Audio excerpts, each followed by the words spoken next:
अस्सलाम वालेकुम student. Ninth class का नेक्स्ट इंपॉर्टेंट टॉपिक जो एग्ज़ाम्स के लिहाज से इंपॉर्टेंट है, फोर्थ चैप्टर का। आज हम न्यूक्लियस के बारे में पढ़ेंगे। न्यूक्लियस का सबसे पहले हम तारुफ देखते हैं। तो तारुफ में हमने पढ़ना है कि न्यूक्लियस को सबसे पहले जिसने दरियाफ्त किया उसका नाम था रॉबर्ट ब्राउन। तो रॉबर्ट ब्राउन ने इसको सबसे पहले दरियाफ्त किया। अब अगर हम इसके तारुफ की बात करें, इंट्रोडक्शन की बात करें, तो हम कहते हैं कि ये सेल की सबसे वाज़े ऑर्गेनेली है, यानी कि बिल्कुल वाज़े नजर आता है जब हम इसको माइक्रोस्कोप के नीचे देखें।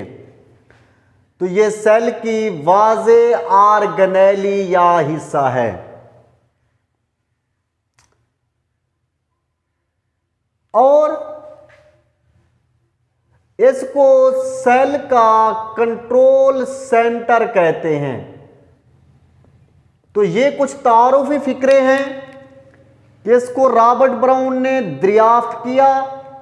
ये सेल की वाज़े ऑर्गेनेली है और हम इसको सेल का कंट्रोल सेंटर भी कहते हैं। अगर हम बात करें मौजूदगी की, तो ये यूकैरियोटिक सेल्स में मौजूद होता है, प्रोकैरियोटिक में मौजूद नहीं होता, इसलिए हम उनको गैर वाज़े न्यूक्लियस वाले सेल कहते हैं। तो मौजूदगी के लिहाज से ये यूकैरियोटिक सेल्स में मौजूद होता है, यानी कि ऐसे सेल जिनका वाज़े न्यूक्लियस हो उनको हम यूकैरियोटिक सेल कहते हैं। तो प्रोकैरियोटिक में ये मौजूद नहीं होता।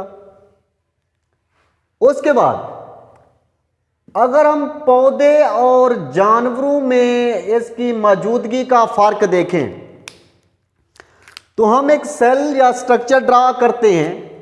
मैं कहता हूं फर्ज करो अगर ये एनिमल सेल है, तो एनिमल सेल्स के अंदर वैक्यूल छोटे छोटे मौजूद होते हैं और न्यूक्लियस बिल्कुल दरमियान में या सेंटर में मौजूद होता है जानवरों के अंदर। लेकिन अगर हम पौधों की बात करें, तो पौधों के सेल में बिल्कुल दरमियान के अंदर या सेंट्रल रीजन के अंदर बड़ा सा वैक्यूल मौजूद होता है। इसलिए पौधों में न्यूक्लियस जो है पेरिफेरल एंड की तरफ या किनारे की तरफ मौजूद होता है। तो ये बातें हमने यहां लिखनी है कि पौधों के सेल के दरमियान में एक बड़ा वैक्यूल मौजूद होता है और इस वजह से न्यूक्लियस जो है ये एक तरफ मौजूद होता है या साइड पे मौजूद होता है। सो हमने कहा पौधे में दरमियान में बड़ा वैक्यूल होने की वजह से न्यूक्लियस एक साइड पे या एक तरफ मौजूद होता है। अगर हम जानवरों की बात करें, तो हम सीधा कहते हैं कि जानवरों के सेल में ये बिल्कुल दरमियान में मौजूद होता है, सेंटर में मौजूद होता है। अब जब इसकी माइक्रोस्कोप के नीचे साख्त का मुताला किया गया, तो वो साख्त कैसी थी, हम उसका स्ट्रक्चर ड्रा करके फिर हम उसको आगे देखेंगे। अगर हम स्ट्रक्चर ड्रा करें न्यूक्लियस का और फिर वहां से उसके एक्सप्लेनेशन देखें, तो कैसा है न्यूक्लियस। सबसे पहली बात, ये मेम्ब्रेन पर मुश्तमिल होता है और ये एक नहीं बल्कि डबल मेम्ब्रेन पर मुश्तमिल होता है। तो ये बैरूनी मेम्ब्रेन है जी न्यूक्लियस की। उसके बाद इस मेम्ब्रेन के अंदर सुराख मौजूद होते हैं, पोर्स मौजूद होते हैं। उसके बाद यहां पर माय हिस्सा मौजूद होता है या लिक्विड मौजूद होता है। अब इस लिक्विड के अंदर दो तरह की साख्तें मौजूद होती हैं। एक तो मखसूस किस्म की वाज़े साख्तें मौजूद होती हैं दूसरा, इसके अंदर धागानुमा साख्तें भी मौजूद हो सकती हैं और इसके अंदर इस तरह के क्रोमोसोमल साख्तें भी मौजूद हो सकती हैं। और कुछ मिकदार में बाकी मादे भी यहां पर मौजूद होते हैं, वो न्यूक्लियोलस के साथ अटैच होते हैं, उनके बारे में भी हम पढ़ेंगे। तो हम बारी बारी साख्त को माइक्रोस्कोप के नीचे देखी गई स्ट्रक्चर से यहां पर एक्सप्लेन करेंगे।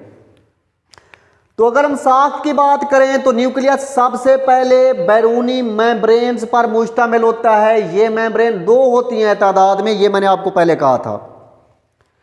तो न्यूक्लियस के बाहर मेम्ब्रेन मौजूद होती है और इसके बाहर जो मेम्ब्रेन मौजूद है उस मेम्ब्रेन को हम न्यूक्लियर मेम्ब्रेन कहते हैं। तो न्यूक्लियस के बाहर मेम्ब्रेन मौजूद है, उस मेम्ब्रेन को हम न्यूक्लियर मेम्ब्रेन कहते हैं। ये जो न्यूक्लियर मेम्ब्रेन है इसके अंदर सुराख मौजूद होते हैं या पोर्स मौजूद होते हैं। तो न्यूक्लियर मेम्ब्रेन के अंदर मौजूद सुराख जो होते हैं, इन सुराखों को हम न्यूक्लियर पोर्स कहते हैं।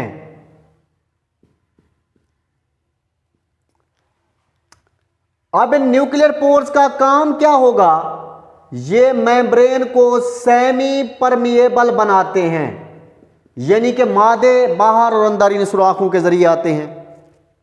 हमने पिछले लेक्चर में ये पढ़ा था सेमी परमिएबिलिटी क्या होती है, कि कुछ मादे को गुजरने देना, कुछ को रोक देना। तो अब हमने 2 बातें पढ़ ली, एक कि न्यूक्लियर मेम्ब्रेन क्या होती है, दूसरा न्यूक्लियर पोर्स क्या होते हैं। न्यूक्लियर पोर हमने कहा न्यूक्लियर मेम्ब्रेन में मौजूद सुराखों को या न्यूक्लियर मेम्ब्रेन के अंदर मौजूद पोर्स को हम न्यूक्लियर पोर्स कहते हैं, और ये मेम्ब्रेन को परमिएबल बनाते हैं या सेमी परमिएबल बनाते हैं, सॉरी। उसके बाद जो नेक्स्ट है वो है न्यूक्लियोप्लाज्म। ये जो आपको मेम्ब्रेन के नीचे फ्लूइड नजर आ रहा है, इस फ्लूइड को हम कहते हैं न्यूक्लियोप्लाज्म। तो यहां पर हम कहते हैं कि न्यूक्लियस के अंदर मौजूद सियाल, गाढ़ा और दानेदार माए, 3 कैरेक्टर लिखा है मैंने इसके। सियाल होता है, गाढ़ा होता है, दानेदार, मतलब कि ब्लैकिश कलर का होता है, गाढ़ा होता है, और इसके अंदर दानेदार साख्तें मौजूद होती हैं। वो राइबोसोमल सब यूनिट भी हो सकते हैं, राइबोसोम भी हो सकते हैं, राइबोसोमल आरएनए भी हो सकता है। तो ऐसा फ्लूइड न्यूक्लियस के अंदर जो कि सियाल है, गाढ़ा है और दानेदार है, उसको हम न्यूक्लियोप्लाज्म कहते हैं। सो न्यूक्लियस के अंदर मौजूद सियाल, गाढ़ा और दानेदार माए न्यूक्लियोप्लाज्म कहलाता है। इस न्यूक्लियोप्लाज्म के अंदर मखसूस साख्तें पाई जाती हैं, उन साख्तों को हम न्यूक्लियोलस कहते हैं। तो यहां पर हम लिखते हैं कि न्यूक्लियोप्लाज्म के अंदर वाज़े साख्तें मौजूद होती हैं, इन वाज़े साख्तों को हम न्यूक्लियोलस कहते हैं। ठीक है जी। न्यूक्लियोलस के अंदर राइबोसोमल आरएनए मौजूद होता है।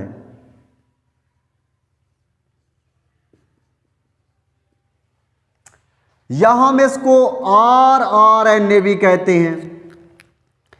ये राइबोसोमल आरएनए राइबोसोम्स बनाता है। तो अब आप लोग को पता चल जाना चाहिए कि राइबोसोम्स कहां पर पैदा होते हैं, न्यूक्लियोलस के अंदर। क्यों पैदा होते हैं? क्योंकि राइबोसोमल आरएनए मौजूद होता है न्यूक्लियोलस के अंदर, इसलिए ये वहां पर राइबोसोम्स को बनाता है। अगली चीज जो न्यूक्लियोप्लाज्म के अंदर मौजूद होती है वो या तो होगा क्रोमोसोम या फिर होगा क्रोमाटिन। यानी कि जब सेल तकसीम नहीं हो रहा होगा, यानी कि सेल रेस्ट में होगा, तकसीम नहीं हो रहा होगा, तो उस वक्त सेल के अंदर जो विरासती मादा होगा या नस्ल की जो खसूसियात को रखने वाला मादा होगा, वो विरासती मादा धागे की शक्ल में होगा, उसको हम कहेंगे क्रोमाटिन। जब सेल तकसीम नहीं हो रहा, जब ये सेल तकसीम हो रहा होगा, तो उस वक्त ये विरासती मादा सुकड़ जाएगा और क्रोमोसोम्स बना देगा। तो हम कहते हैं कि क्रोमोसोम्स या क्रोमाटिन किस वक्त नजर आते हैं? जब सेल तकसीम नहीं हो रहा होता तो विरासती मादा ढीले धागे की तरह होता है, तो उस वक्त हम इसको क्रोमाटिन कहते हैं। जब सेल तकसीम करना शुरू कर देता है तो ये सुकड़ जाता है क्रोमाटिन और क्रोमोसोम बना देता है। लेकिन प्रोकैरियोटिक में नहीं होता। प्रोकैरियोटिक में तो सिर्फ डीएनए मौजूद होता है, क्रोमोसोम मौजूद नहीं होता। डीएनए या प्लाज्मिड की शक्ल में होगा। काम क्या होते हैं न्यूक्लियस के? सबसे पहली बात हमने पहले लिख लिया कि ये कंट्रोल सेंटर होता है सेल का, और सेल के तमाम अफाल को काबू में रखता है या अपने मुताबिक करवाता है। तो ये न्यूक्लियस के बारे में हमने पढ़ा, उसके हिस्सों के बारे में पढ़ा, मौजूदगी के बारे में पढ़ा, तारुफ के बारे में पढ़ा और दरियाफ्त के बारे में पढ़ा।